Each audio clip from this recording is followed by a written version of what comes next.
Finally तो क्षण आलेला आहे, जिथे मी तुम्हाला होल स्टोरी एक्सप्लेन करणार आहे. हो, मी माझ्या माऊच्या शोधात असताना मला एक ते जखमी मांजर सापडली. मी माझा मोठेपणा कधीच करत नाही, पण मी अशा अवस्थेत कोणालाच सोडू शकत नाही. सगळेजण तिला बघून जात होते, पण कोणीच मला तिचा हात दिला नाही. मी माझा मोठेपणा कधीच सांगत नाही. तिला पॅक केलं आणि तिला थेट मी क्लिनिकमध्ये नेलं. कारण की कुणाचा तरी जीव वाचवणं हाच आपला एक उद्देश असू शकतो जगण्याचा. आणि पटकन क्लिनिकमध्ये नेलं, इमर्जन्सीमध्ये तिला घेतलं. खूप सारे आम्ही तिच्यासाठी प्रे करत होतो. ऑक्सिजन दिलं. तिने गिव्ह अप केलंच होतं. ऑक्सिजन, हेल्थ आणि केअर ह्या तिन्ही गोष्टी तिला खूप इम्पॉर्टंट होत्या. थोडी स्टेबल झाल्यानंतर डॉक्टरने तिला डिस्चार्ज केला. रिपोर्ट तर थोडेसे नॉर्मलच होते. तरी पण आम्ही होप सोडली नाही. घरी आणलं असता तिला खाणं-पिणं सर्व आम्ही बघत होतो. पण ती काही खात नव्हती. फक्त तिच्याकडे पाणी कमी असल्यामुळे शरीरामध्ये तिला पाणी जास्त ती पीत होती आणि आम्हीही तेच प्रयत्न करत होतो की ती जास्त हायड्रेट राहावी म्हणून. आणि ह्या सगळ्या गोष्टी मला कॅप्चर करायच्या होत्या, कारण की मला तो जीव वाचवायचा होता आणि मला प्रूफ करायचं होतं की कोणतातरी जीव वाचू शकतो. रात्रभर या डिम लाईटमध्ये तिला एक कामनेस यावा, ती स्टेबल व्हावी, ती त्या शॉकमधून बाहेर पडावी, ह्यासाठी मी धडपडत होते. 2 मिनिटं झोपून दचकन जाग यायची. इथपर्यंत मी तिची केअर करत होती.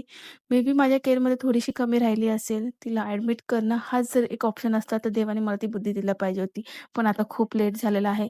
काही नाही, मी माझी शिक्षा भोगेल जर माझ्या हातून काही चुकी झाली असेल तर. पण मी खूप प्रयत्न केले. सॉरी माऊ. आणि माझ्या पण माऊ आहेत घरी. त्या पण किती खूप गोड आहेत. पण मला सगळ्याच मांजरी या जगातल्या माझ्या वाटतात. कारण की त्या एक मुक्या जीव आहेत आणि त्यांनाही प्रेमाची गरज आहे. ठीक आहे. माझ्या मम्मीकडूनच आशीर्वाद भेटला असेल किंवा संस्कार भेटले असतील की मुक्या जनावरांवर प्रेम करा. मनामध्ये सॉफ्टनेस, नम्रता.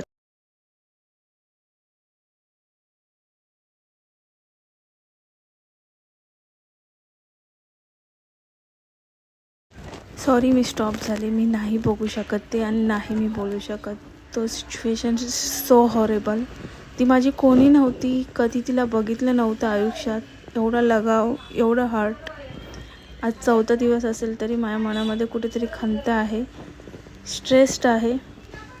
खूप हार्ट ब्रोकिंग आहे. मी काहीच नाही बोलू शकत. घरी आल्यावर मी माझ्या माऊसोबत रिलॅक्स व्हायचा खूप प्रयत्न केला. पण कुठेतरी आत्ताही I can't forget. May be तिचं आणि माझं काहीतरी वेगळं कनेक्शन असेल. It's okay. मी माझं इथेच ब्लॉग संपवते. बाय.